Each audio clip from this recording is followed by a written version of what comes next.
Hi guys, this is editorial analysis for 20th October 2016. Let's go to the first one.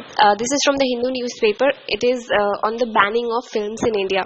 So let me give you the context here first. I think I was writing mains in either 2014 or 15, probably 2014, and there was this exact same question in GS paper 2 polity, and that this editorial gives out, and they had asked how is the banning of films affecting the freedom of speech and expression in India. So now when you're sitting in the mails hall, you have like 8 to 8.5 minutes to write an answer, and I just could not come up with enough examples to substantiate my answer, and I could not write a proper answer. And so when I saw this editorial, it looked so nice. It gives out a lot of examples in that context. So you can use this editorial to write a very nice, gooey answer, and then in the end, you can always get away by saying that in India, everybody has freedom of speech and expression under the constitution, under blah blah blah articles, and you shouldn't get very emotional about such topics because we are civil service aspirants. We should be politically neutral all the time. So let's start. It's about the extra constitutional and extra legal ban on films in India, and it is this editorial is in the light of the recent events that MNS, the Maharashtra Now Nirman Sena, it is opposing the release of Ae Dil Hai Mushkil because it has a Pakistani artist. And recently at the Geo Mami Film Festival, the Pak film Jago Hua Savera has also been dropped. So the author gives out certain examples of events where films have been banned by political outfits or goons or extra or anti-social elements. And I have noted down 7 of the examples given by author here. So let's start. The first one, it says, My Name is Khan was opposed by MNS in 2008 because Shah Rukh Khan, he was questioning the non-inclusion of Pakistani players in IPL. Second example, Wake Up Sid was again opposed by MNS in 2009 for using the word Bombay instead of Mumbai. Third example, in 1988, Govind Nihalani's film Tamas, it was also opposed for ostensibly disturbing communal harmony. Fourth example, in the year 2000, Dil Pe Matle Yaar was again opposed by Shiv Sena for apparently insulting a community. I don't know which community, the article just says for apparently insulting a community. Fifth example, in 2005, Parzania, the film, which was based on Gujarat riots, it was obstructed by goons and multiplexes couldn't show it for the fear of riots. Sixth example, Rakesh Sharma's documentary Final Solution in 2004, which was based on Gujarat riots, was banned by JNU's ABVP. Seventh example, Sanjay Kak's film Jashne Azadi of 2007 was stalled by police in Mumbai.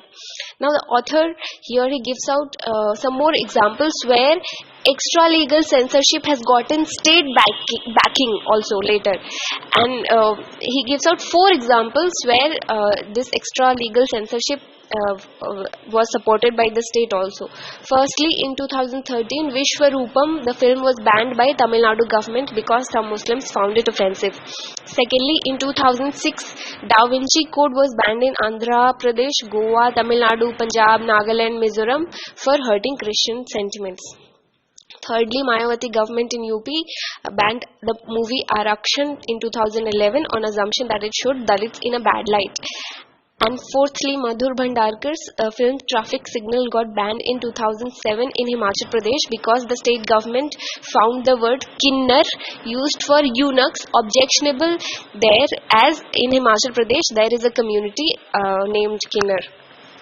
So the author observes that while small films can find other modes of release, for example, let's say YouTube, but it's not fair to the cast and crew of the big ticket films, like for example, let's say Ae Dil Hai Mushkil, because their livelihood also depends on it.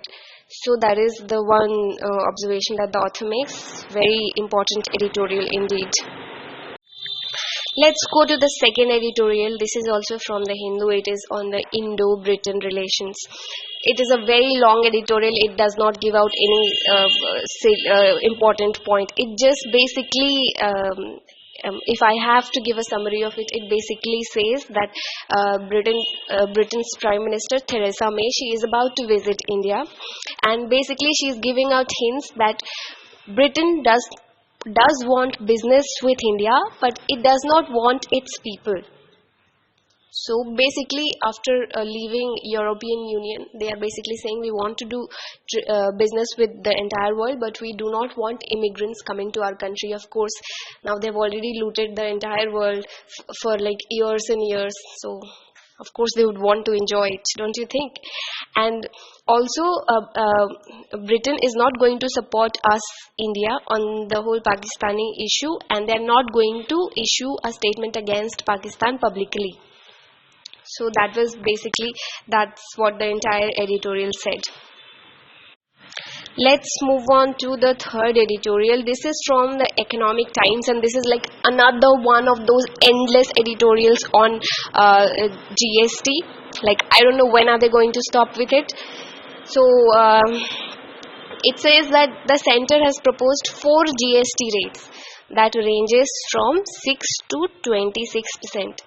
with a cess on the highest tariff for ultra luxury and demerit goods. Everybody knows what demerit goods are. Like, for example, let's say an imported Ferrari is a demerit good. So this implies that the notion that multiple rates are hostile to GST is misplaced. Like, we can have multiple rates in GST and it can still be a success with a good intention.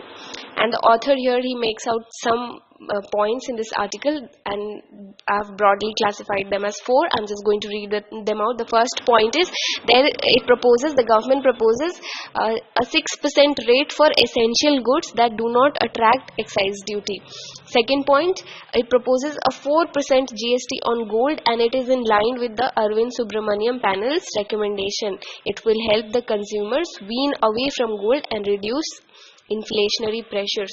The third point is that this move will discourage sin consumption, and it will also mobilize revenue for the center outside of the divisible pool. Divisible pool means the pool of revenue that has to be shared between the center and the states.